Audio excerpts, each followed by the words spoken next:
ᱥᱟᱱᱟᱢ ᱠᱚᱜᱮ ᱛᱮᱦᱮᱧ ᱫᱚ ᱱᱟᱜ ᱵᱟᱹᱧ ᱡᱚᱦᱟᱨ ᱟᱯᱮ ᱠᱟᱱ ᱛᱟᱵᱚᱣᱟ ᱛᱮᱦᱮᱧᱟᱜ ᱵᱷᱤᱰᱤᱭᱳ ᱨᱮᱫᱚ ᱪᱮᱫᱟᱜ ᱥᱮ ᱛᱮᱦᱮᱧ ᱫᱚ ᱱᱟᱜ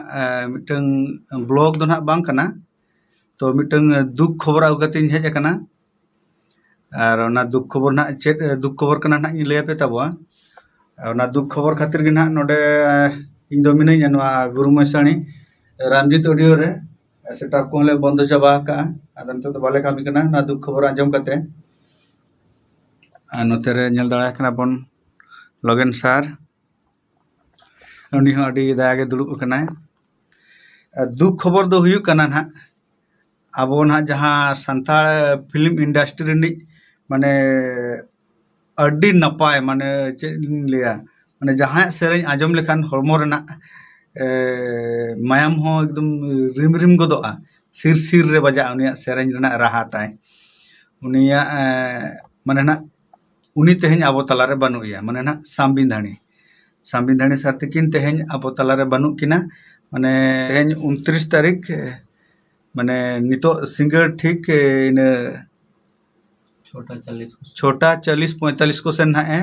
नवा धूड़ी धरती बगी टो कते ना बंगा दिसम ते चलान तबोय तो ओना खातिर अडी दुख बुझे कना तो आले मनहा मेना ले अडी संगी रे गुरु मसाणी रे और नितो मनहा बाले चला दाड़ा कना तो चेष्टा ले ना गपा जुदी ना ले चला खान ना ओंडे ना आजा गज हड़मो को ना नेल चोपे तबवा आजा डेड बॉडी को लगेन सार काटी चेत को लय नोक तबवा लय मा अडी दुख सकला के लय हुयु कना नुकु मा नवा संताली फिल्म इंडस्ट्री एतहब हड़ कना को और अडी बेस बेस को कमी का अडी मारा मारा को कमी का जहां लेका सिंगर हो कनाय लेसिस्ट हो कनाय और म्यूजिक डायरेक्टर हो कान गयाय आदो नवा गेलिं मेना चांदो बंगा उनिया हानापुरी रे नायते नापायते बारे से पेन दाराम कामाय और तेही माले कमी कान था कना कमी को ले बंदो का आदो आसो ले गपा सेता हांडे ले सेन दाड़े मा और मुचेट बारे किना हड़मो को ले नेल दाड़े तकिन मा आ सेंसुर कतेन आको ओड़ा हड़ो कई मिड बार कथा रपोड़ लेखा नापाय बुझा आको खुशी को बुझाव हेलना को मेंटेन और आसो अलिन सानाम अबो संताली इंडस्ट्री को गे समय को नाम कतेन नासना बो सेटल लेन खान ओड़ा हड़ को मने बांगा मेंटेन आली हड़ द बेटी भागी जगह रे कमी कान था कनाय मेंटेन रुड़ मना बाबो दाड़ाया एनते नवा बो देखावा जे नवा दो पलेन अडी बेस जिनिस खान गया यारे कमी कान था कनाय मेंटेन जेते को बो नेहर मा चांदो बंगा ठेन श्यामदा तकिन हानापुरी रे नायते नापायते बड़ा किन ताहे को मा अडी दुग किन लय के लगेन सर तकिन हो और अली हम मुचेर नेलिंग लया जहां तिना के पे कुसिया तहेट सम सार तकिन संविधानी सार तकिन और गपा ना अकोड़ा पे सेड़ दाड़ा खान दो अडी नापाय बुझाव को हुनंग आले चेष्टा सेनो लगिन और आपे बड़ा चोरना मकसद दो निया कना जे जहां तिना के पे कुसिया तहेत से जुदी पाले बापे आंजम का खान ओना खातिर ना नवा वीडियो बिनार ना मकसद दो